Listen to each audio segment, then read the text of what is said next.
In this video, I will show you how to download and install Cities, Skylines. First, we need to download the Steam app.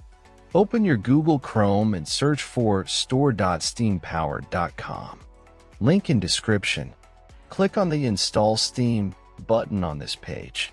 Once you've done that, at the top right corner of your screen, click on the .exe file and open it.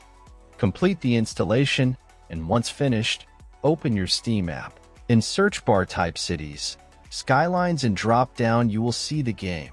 If not, check video in description. If you see the game in drop down, click on the game. Now click on Add to Cart button beside original game. In new pop-up, click on View My Cart. Now click on blue Continue to Payment button. In payment methods, select your preferred payment method and proceed.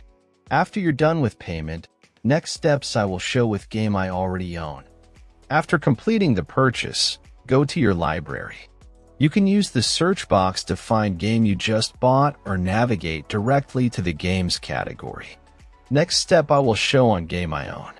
First, click on the game you want to play. Now click Install. Complete installation process.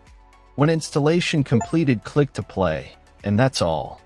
Thanks for watching, subscribe and help reach 1,000 subscribers mark so I can make more tutorials.